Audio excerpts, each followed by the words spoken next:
জীবনের সফলতা এ ব্যাখ্যা নেব কার কাছ থেকে? বলেন না কার কাছ থেকে? কোটি টাকার মালিক হলে জীবনের সফলতা আসে না। গাড়ি বাড়ি ইন্ডাস্ট্রির মালিক হলে, ক্ষমতায় গেলে জীবনের সফলতা।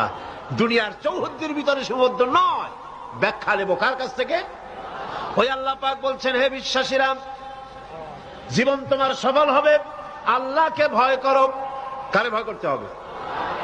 রাষ্ট্রকে, পুলিশকে, আর্মিকে, প্রধানমন্ত্রীকে, প্রেসিডেন্টকে। কারে ভয় করতে হবে? জোরে চিল্লা এখন। আল্লাহ রাব্বুল আলামিনকে ভয় করো। আর আল্লাহর নৈকট্য, আল্লাহর দরবারে পৌঁছার জন্য নৈকট্য অবলম্বন করো। নৈকট্য লাভের অনুসন্ধান করো। আল্লাহর কাছে যাওয়ার জন্য নৈকট্য লাভের অনুসন্ধান করো।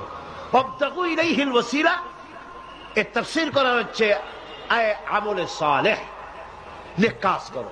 সেই নেক কাজগুলি তোমার জন্য জান্নাতে যাওয়ার ওসিলা হয়ে যাবে। সুবহানাল্লাহ। ওসিলা তালাশ করো। আর হলো আল্লাহর পথে সাধনা করো, চেষ্টা করো, মুজাহিদা করো, জিহাদ করো, সংগ্রাম করো। তাহলে তোমাদের জীবন সফল হয়ে যাবে।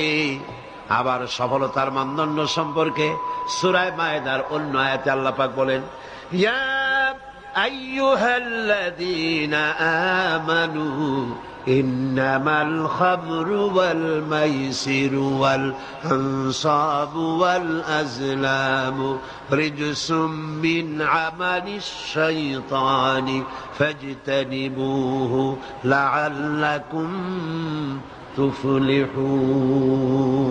হে বিশ্বাসীরা, মদ, জুয়া,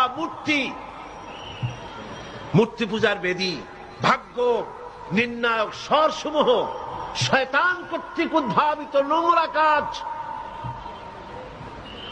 এই সব শয়তান